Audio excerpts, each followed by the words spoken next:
I'm Pat Merloe.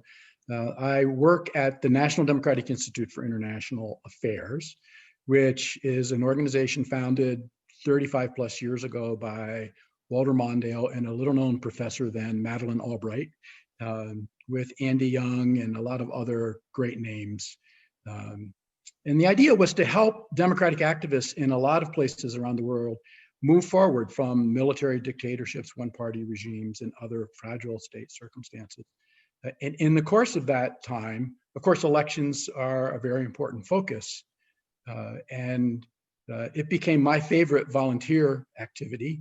And once upon a time, a long time ago, I was asked by surprise to come in and lead the electoral integrity aspect of NDI's work. So for the last 27 years, I've been a practitioner as well as occasional law teacher here and there on issues related to international law and international human rights, and of course, electoral activity. Excellent. So my first set of questions are mainly about the international right to vote or international right to participate in elections. Can you explain the origins of this right, how long it's been around, who are some of the main players in establishing it, and why it was established in the first place, what need that right might have been filling? Yeah, that's a great question. I mean, without going back to Plato and our French philosophers, and on this continent, the Native American tribes, the First Nations here, their concepts of what was governance and popular sovereignty, which is the term I think is best used. We can see that, at the culmination, the ending of the era of World War II, there was a consensus internationally around not just an international architecture for peace and security, but how that would be maintained through governance, including respect for rights. And within that, there was an assumption that democratic rights, political rights, would be protected. So in many ways, not to sound too professorial, I think it's worth contemplating that incorporated in that were some fundamental principles that were, if not customary international law, certainly were principles of international law. And maybe I'll mention two to keep it short. One, around the idea of popular sovereignty might be encapsulated in self-determination. That is, that all peoples, so it's a collective right, and this has not been explored, I think, sufficiently. There's a collective right of peoples of a nation to choose what their political relationships would be, not just with other countries, but what their system of governance should be, and how they can pursue the development of their own political status, economic, social, cultural assets. So the whole idea is that sovereignty resides in the people, and that it is the people's expression of their will that provides the authority for government, or the authority for those who are using the powers of government. So popular sovereignty pre-existed what we now know as the modern human rights regime, and helped inform that. That's one norm, and we could explore that more, I think you'll want to. And the other norm that is really operative in all of this is the non-discrimination norm. So the concept of universal and equal suffrage obviously is non-discriminatory within it. And it's interrelated with the concepts of equality before the law, equal protection of the law, which also includes an effective remedy for any abuse or abridgment of rights. So those two things really are entwined in everything that has to do with when we start to talk about instruments, that has to do with the right to participation. And that is the founding, if you look at the human rights regime of the UN, you start with the Charter and go out to the Universal Declaration of Human Rights, and then the International Covenant for Civil and Political Rights. When we turn to the parts on elections, it starts from the concept of people have a right to participate in government and public affairs, including selecting their representatives through genuine elections by universal and equal suffrage. So we can elaborate from there, but those basic principles, or those foundations, pre-exist our modern thinking about it and help inform it. And of course, we've elaborated on it. So kind of going off that discussion with those two principles, have you found that those principles are more or less held true in the majority of cultures that are encountering problems with electoral participation or the fairness of elections, or are these principles kind of more or less created by, for lack of a better word, the Western world and academia? Yeah, I think it's really important to understand. I mean, I've worked on the ground in more than 65 countries on 5 continents. Um, and of course, I've looked at this through my organization and all of our broad movements. These concepts are not Western concepts alone. I mean, they may be expressed in certain ways in certain documents, the drafting of which was led by Western people, although they also were not alone. The Universal Declaration of Human Rights. I mean, I don't want to go into all of that, but it was adopted unanimously by General Assembly resolution, all countries, with 9 abstentions. So this was a global um, in the way we look at it. And if you look into cultures, it wasn't a coincidence I mentioned First Nations on this continent. You can find these democratic precepts in the organization of indigenous governance and peoples all over the world, and also the way it's been manifest in nation states in various ways. That said, of course, this is about power. The concentration, the distribution, and the checks and balances, the competition for power. And in that, there are always strains and there are always tests.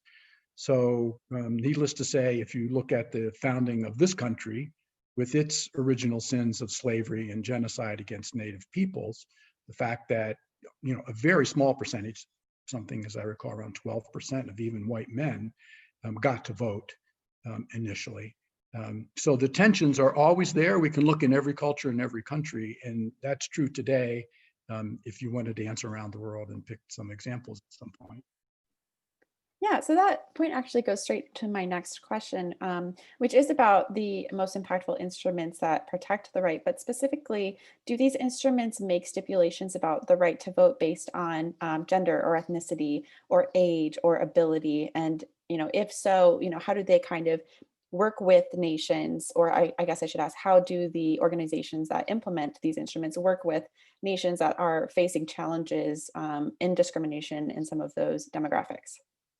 Okay, yeah. First, the instruments themselves, and then of course there's the question about monitoring, implementation, and accountability. And I suppose we'll come to that.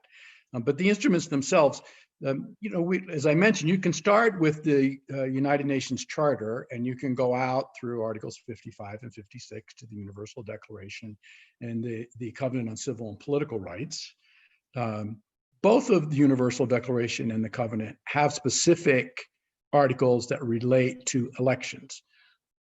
However, each of those articles are in the context of the full document. So when you talk about having a genuine election by universal and equal suffrage, secret ballot, and so forth, and when you realize by reading in the text that they're referring not just to the right to vote, but the right to seek to be elected, to stand for office, which are of course interrelated, you can't get there without looking at a series of other rights. I don't want to go down that avenue unless you want to. That might be a separate question. But so if we start with those, the UN itself, of course, has its problems in the mechanisms within the UN. But the Covenant set up the UN Human Rights Committee, which reviews compliance with the Covenant. And of course, those countries that have entered into the first optional protocol, which gives an opportunity to raise a petition about abuse of rights, and interprets the articles of the Covenant. So the students here of this should go find General Comment 25, where the Human Rights Committee elaborates quite a long time ago of some of the basic things that a genuine election would have to have. That's very useful. Second, regional organizations and regional instruments. And I won't try to elaborate them all, our time's too brief. But if you look in the European arena, of course, there's the European Declaration, and then the European Court that looks at these things. There is the Organization for Security and Cooperation in Europe, which spans North America and Europe, Eurasia. And within it, which are not legal obligations, but governmental commitments, and therefore aspirational obligations or mutual obligations. There is what's called the Copenhagen document, which elaborates a number of specifics about what makes up a genuine election. The Inter-American system has its own, I won't go into them, The African continent has quite a lot through the African Union, and most recently a charter on democracy, elections, and governance that is really quite strong. And there have been predecessors to that, regional agreements. Things are a bit weaker in Asia, but we could look there too. So each region has its own, and of course the overarching instruments are there. They provide the rubric in which citizen groups, whether they're political actors or nonpartisan civil actors, can pick up on and try to engage around their own electoral systems, one, to safeguard integrity, and two, to do reforms. And then, of course, there are international election observers and a range of other international actors that we could turn to. So I'm glad that you brought up the regional charters. This is something that I'll be including in the research. And I was wondering if you could speak a little bit more to some of the distinctions between what the regional charters offer in terms of what their expectations are for what an election should look like, how people are allowed to participate. And in that, if you could do a brief explanation, what is the difference between the right to vote and the right to participate in free elections? Okay, well, let's start with the second aspect, right? The right to vote and the right to participate. Because the right to participate is more holistic. It goes back to the concept of popular sovereignty.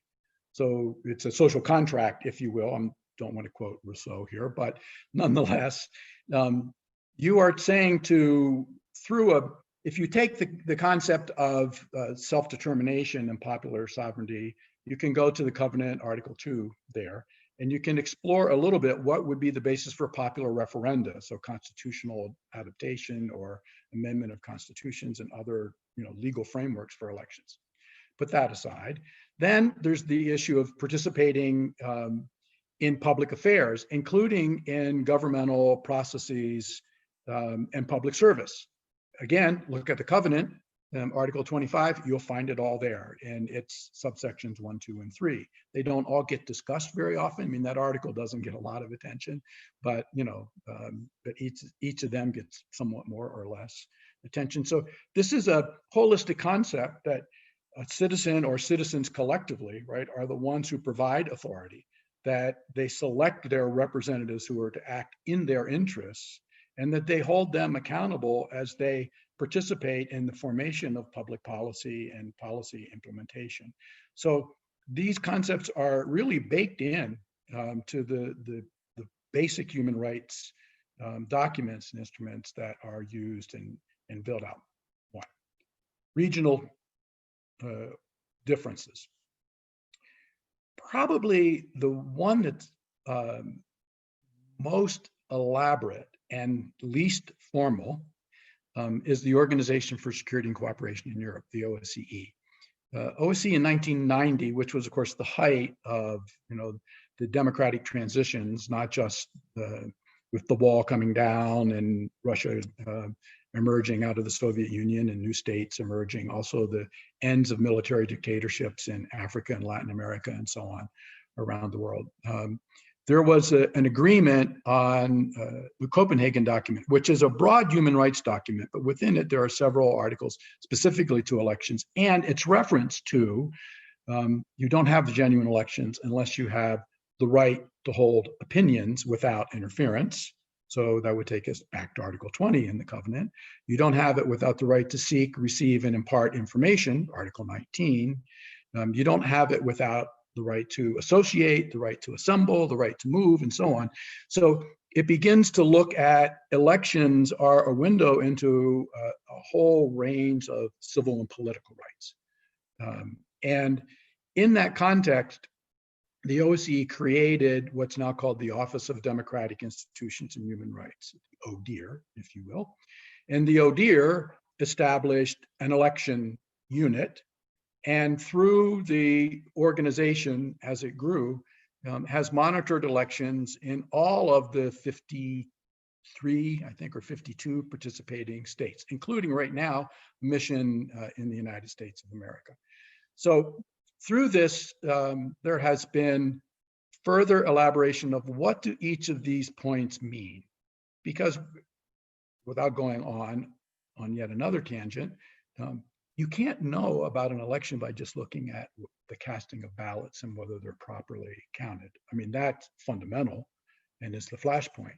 But you don't really know unless you're looking at the information environment leading up to this, whether there's been bribery or intimidation, whether there's been an abuse of use of state resources to gain your electoral advantage, whether the tax agencies have been used to intimidate people who would give money to the opposition. And I could go on and on with all of the things that one needs to examine. But the OSCE has come up with quite a well-determined rubric of what constitutes the elements of a genuine election and the real opportunity to participate as a voter and as a candidate.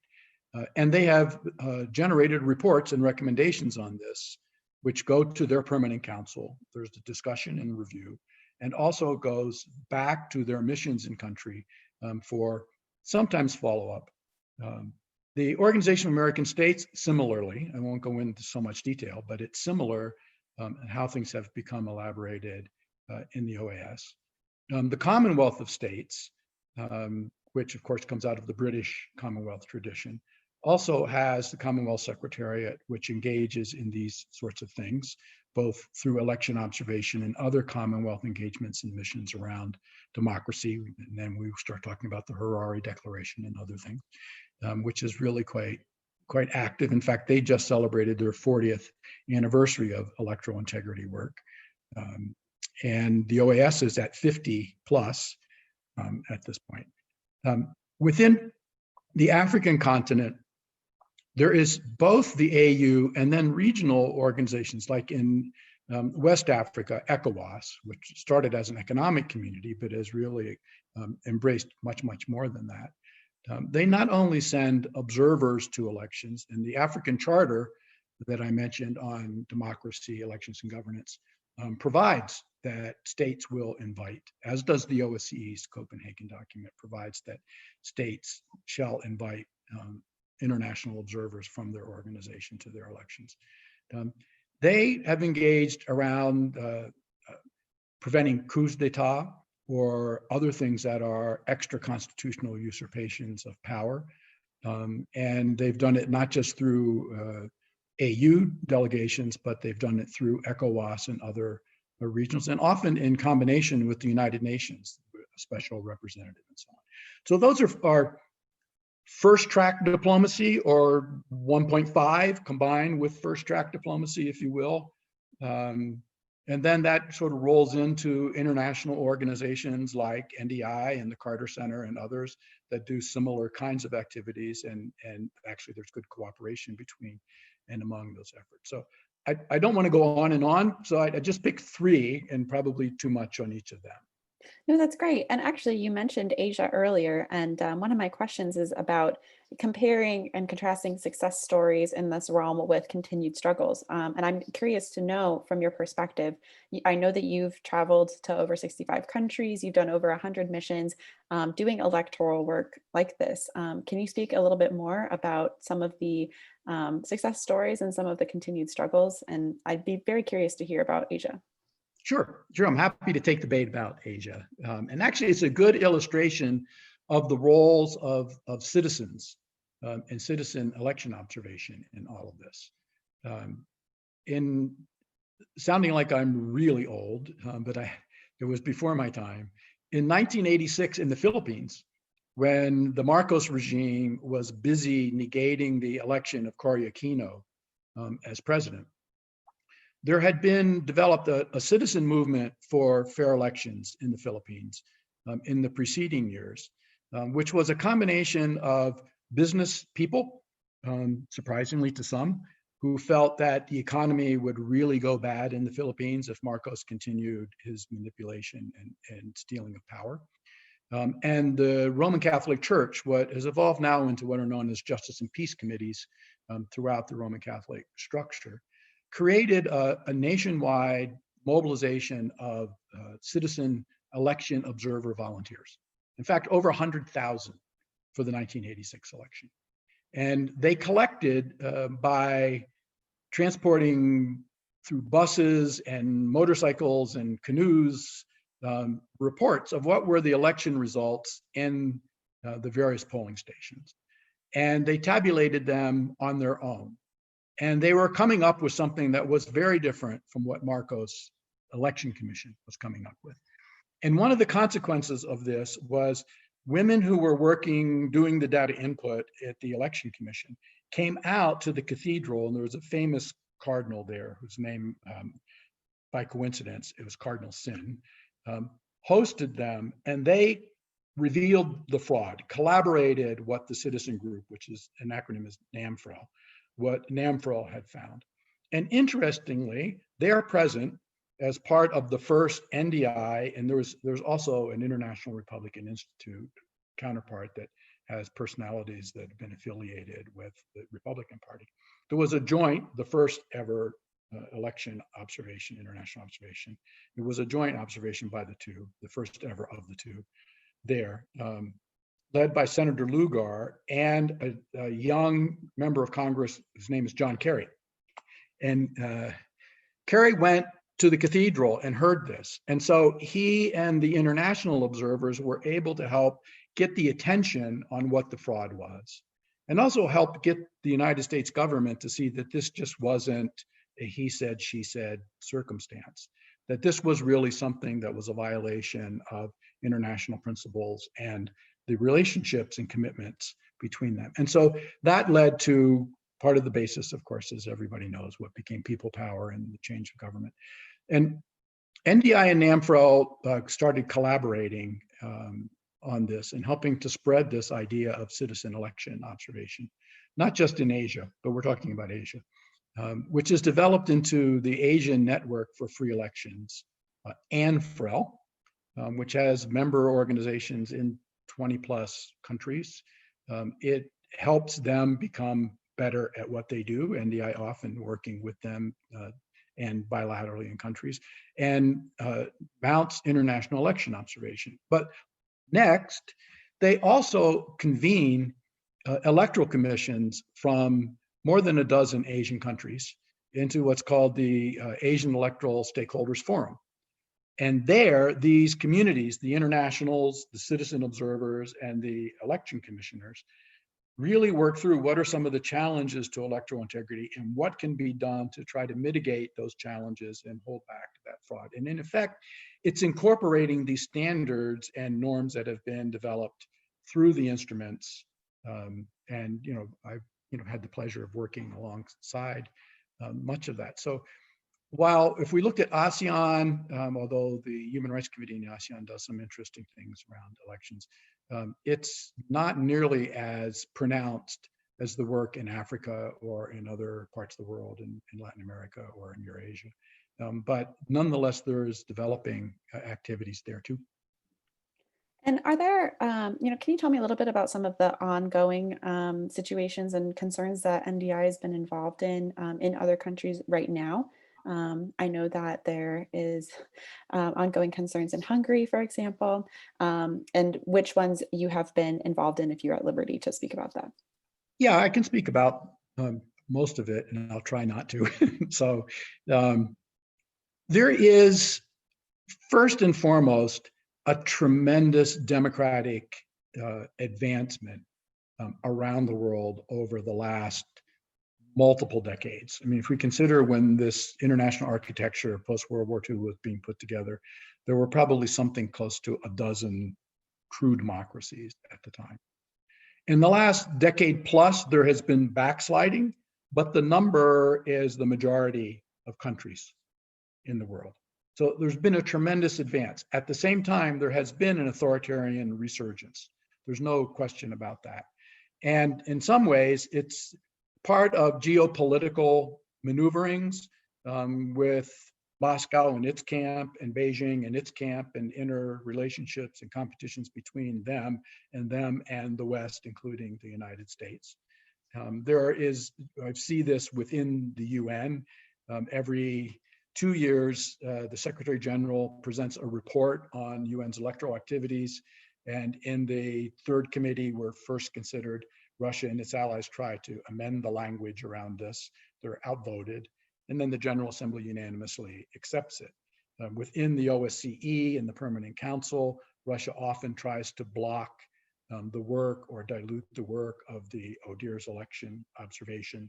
And there's some negative developments around that in the OSCE as we speak. So these things really, take place at a global level, at an architectural level, at a normative level, but they take place within certain countries. When you have the retreat of the United States and other Western countries over the last several years due to economic crisis, the global pandemic, and political developments that have to do with more isolationism on the part of some, then emboldened are those regional and country actors who would choose to be able to somehow stifle the free will of the electorate.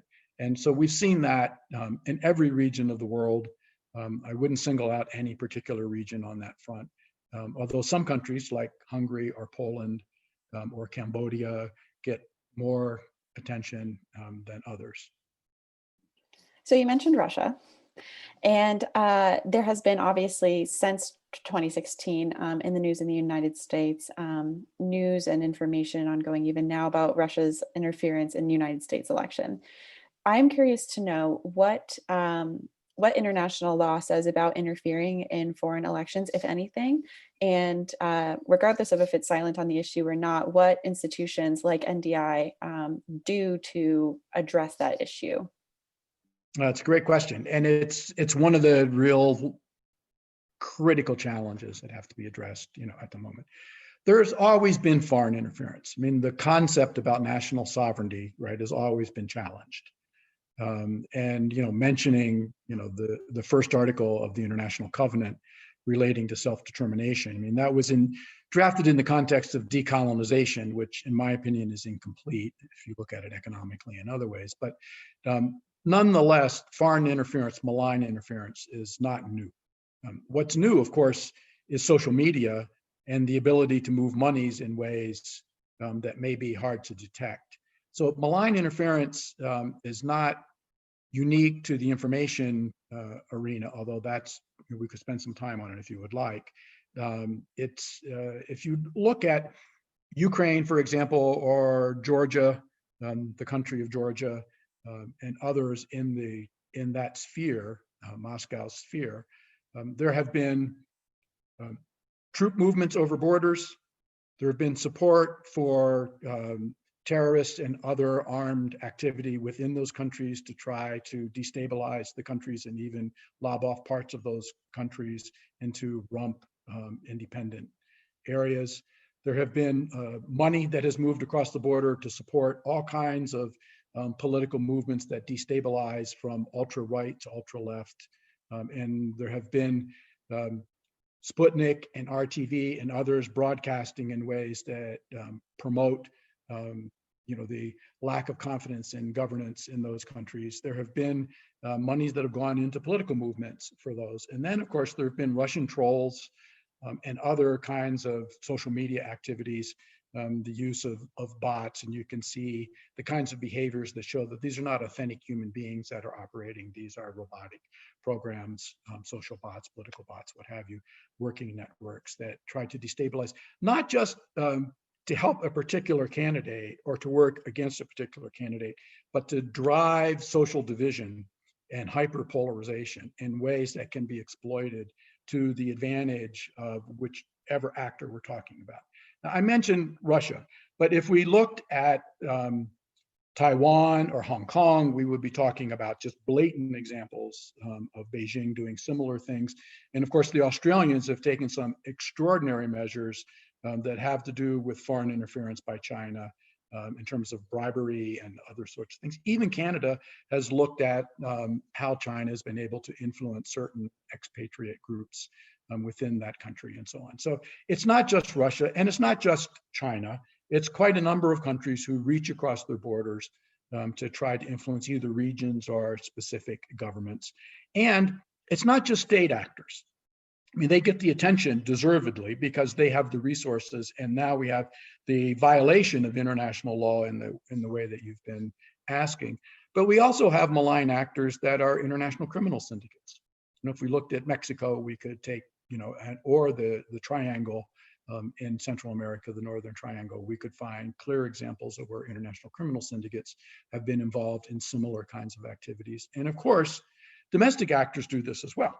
So you don't have to be a political party to do nasty things to try to affect an election. Thank you for your thoughts on that. I appreciate your kind of reminder that this exists almost everywhere. And I'm reminded myself of US interference in foreign relations dating back to before we were probably even a country. So I wanted to ask you a bit about international protocols that are in place to implement and monitor the conventions and the agreements and kind of the best practices. I know that you were the principal drafter of the Declaration of Principles for International Election Observation and also heavily involved in election observation through the Declaration of Global Principles. So could you speak a little bit more about that? And I think it would be good to start with a description of what an international protocol is and does generally, and then moving into kind of the specific ones for this area. Yeah, okay. First, just to take a little bit of bait on the last one. Giving assistance overseas is not the same as malign intent or malign activity. And there have been historic examples where the United States has intervened in countries. My early days, the backing of the United States of the coup that toppled democracy in Chile, for example, and others. Today's activities are really at a different level. And when we're talking about some of these malign things, I don't think, being objective about this, and I've often been a critic of US behavior in and outside of this country, I don't think the levels are equivalent. So I don't want to draw equivalency where there aren't any, where there isn't some. But there are three, at least, levels at which these norms and principles, best practices and standards are either monitored or advocacy is done. One of those, and the fundamental, is within countries by citizen groups. So the United States, of course, we have a number of groups that are concerned with electoral integrity, often associated with civil rights movements, civil rights groups, and so on. And there are, 888 vote and other hotlines that do these sorts of things in the US. In many, many countries following the Philippines, and now over all of these years, there are citizen groups that actually monitor inside the polls. And they monitor outside the polls, not just on election day. They analyze the voter registries, the integrity of those. They look at the information space, do media monitoring, social media monitoring, and so on, and the whole range of issues that we could imagine together around this. And there are very powerful and influential movements of citizen groups. And I have to say, my greatest pleasure has been able to help those folks, those actors in so many countries, and to get to know many of them. So that's the first line. And those are the people who not just make recommendations, but go to their parliaments and advocate for changes and reforms, not just in the legal frameworks for elections, but the broader kinds of things that have to do with finance. And of course, once you're used to doing that, you end up doing parliamentary monitoring more broadly and other kinds of activities of many of those kinds of groups. So that's the first level and the critical level on which these standards are addressed. I have to say that among election commissions in the world, there also has been more and more professionalization, building of networks cross borders, and a sense of accountability between and among themselves for electoral integrity. They're citizens too, but they're also governmental bodies. They play, in many, many countries, a very positive role around that as well. So that's the citizen groups. Political parties, we don't think of them as civil society, but they are citizens that have chosen to freely associate and to pursue certain things. So parties should be looking at, how do you get a fair shot at elections? And not just sending agents or poll workers, poll watchers inside on election day, but how do you look at these things to be sure that the vote is not suppressed and yet the equality of the vote is protected, so there's not underage or illegal voting and so on. So parties need to be engaged in these sorts of things as well, again, as part of the citizen stuff. At the second level are the international election observers.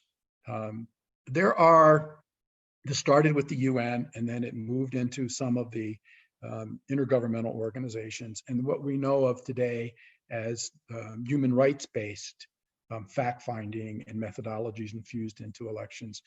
Groups like NDI and the Carter Center and others, IESA in Africa and so on, have played a critical role in this, the Commonwealth and so on. We, of course, know each other, right? And whether you meet in Nigeria or Bolivia or wherever the case may be, you get to know one another, and you know each other in very intensive circumstances. Sometimes, like in Zimbabwe's last election, where troops are shooting people in the streets and you're trying to intervene to get them back in the barracks. So you develop a level of understanding and trust. And we came to understand that there had to be a document that delineated what our principles were and what we expected to see when we looked at an election in order to say whether or not it was genuine. And so, on a voluntary basis, we formed an initiative that drafted the Declaration of Principles for International Election Observation. And over a number of years, each of the organizations, first, of course, we modified it through negotiations and then did the politics. I mean, you can imagine inside the OAS and inside the OSCE, inside the UN. I mean, this was cleared all the way up to the UN Secretariat endorsing it. So the political office and the Russians were there, and there were all of these things that went on. And Mr. Kofi Annan himself made sure that the process was completed at the UN. And then we launched it at the UN under the auspices of Mr. Annan. It's not a UN document. It's a voluntary collaborative document between intergovernmental and international organizations that monitor elections. And just as important as what's in the declaration was a commitment that we would stick together in an implementation process. And so now there is a network of some 53 organizations, the dozen main organizations at the core that constantly convenes, constantly communicates, collaborates over whether you're going to Cote d'Ivoire, who is going to be there, how do we get in touch early, who are the groups on the ground to talk with, how do we look at doing joint declarations if we can, or communiques, or at least collaborate on our statements and so on. That group has been in parallel with what I mentioned earlier about the citizen group. The citizen groups, as it spread around the world, we really, and I have to say we mean NDI, in helping to do this, took the approach of saying, you know, Chile, when you were having the referendum to end Pinochet's rule and you knew what happened in the Philippines, we'll bring the Filipinos over to let you understand how they did it. And then the Chileans helped the Mexicans, and then both helped the Zambians, and the Zambians have helped, and this went to Bulgaria and has spread to all of these countries. So these peer relationships naturally led to regional networks, and with the advance in communications technology, the global network for citizen election monitors, GENDEM, which has 251 organizations from 89 countries and territories. And it's global, it's the Declaration of Global Principles. Meanwhile, we were helping these two communities talk to one another and elaborate their cooperation and communication. So I just made a long-winded story out of what probably could be a couple of discrete segments. No, I think that was great. You know, I think giving the kind of personal history behind these documents really brings to light why they became alive and why they're necessary today. And I appreciate you kind of distinguishing between the two and talking about citizen organizations, especially since we happen to know in the international sphere that when it comes locally, it sticks. So I appreciate that. My last question for you is, where do you think that this set of rights is going in the future? Do you envision any further development or collaboration that hasn't existed before, based on your experience now? That's a great wrap up. Yes, this is all continuing to develop. I mean, these are living things, just as democracy is a living thing, and just as, you know, each of our circumstances becomes new challenges and opportunities. As I mentioned, the Declaration of Principles has a very robust process that goes on, as does the citizen group. This year, there was formed a joint working group to elaborate the principles and further cooperation and to come out with guidance documents and so on between those two. I mentioned the Asian Electoral Stakeholders Forum. There have been other forums, although one-off, in other regions of the world that bring these communities together. There are, at another level, informally, organizations like the Kofi Annan Foundation that have brought International Crisis Group and NDI, Carter Center, very well-known chairs of election commissions from several countries, first to advise Mr. Annan on things to do, but then to help put forward these principles. So for example, one of the challenges, I mean, I mentioned the disinformation sphere. Another one is, of course, all of the new technologies that can be applied in elections, some of which can be done in a way that ends up undermining transparency and therefore confidence in the process. And so those companies, corporations, and countries that are vending these technologies may not be thinking about unintended consequences in that respect. So part of what's going on are initiatives to help build corporate accountability and corporate responsibility in that sphere, just as with the social media platforms, social media corporations, and how they make their political ad libraries and archives available to the citizen observers in Ukraine or in Myanmar and other places. So there are a lot of developments that are taking place. And there's a constant informal interaction between these international civil society and intergovernmental efforts, citizen civil society and governmental interactions, and all of that with official diplomats. So we are constantly in communication with various ambassadors in countries that are having elections, and as they're trying to do their diplomatic role with governments and political competitors to get better behavior, how they can fit in this sort of ecosystem, if you will, that includes the international observers, the intergovernmental organizations, and citizen groups. So I'll end with, take the example of the October 31st elections that are upcoming in Cote d'Ivoire, and I could pick a lot of other countries. You have Mr. Chambas, the special representative of the UN for West Africa, who's deeply engaged, working together with ECOWAS and the AU. You have NDI, the Carter Center, ISA, which is a Southern Africa-based group that does the same kind of work. Great people collaborating with one another and talking to each other about how to bring down some of the tensions that are flaring up across that country as the president has decided to redo the Constitution and say that his 2 terms really now are just starting as a first term. And as prior presidents, some of which were removed in part because of the conflict in 2010, where over 3,000 people died, where the election was not honored. These kinds of things now are escalating. And so everyone is trying to work together with the citizen groups, where, I'm happy to say NDI is giving some assistance directly to knit these in a way that will help reduce the tensions and help increase the potentials for a genuine election. And if there is nonetheless a crisis, to a dialogue that leads to a democratic resolution of this, rather than moving in the opposite direction. And that threat, exists in Bolivia today. That threat, of course, is going on in the streets in Belarus and in Kyrgyzstan, and in what may happen in who knows how many other countries. So it's a very dynamic area, and one in which those who understand the underpinnings of international law can really help inform and infuse values and principles into it. Excellent. Are there any final things that you want to include or feel like you would like to impart to our student viewers?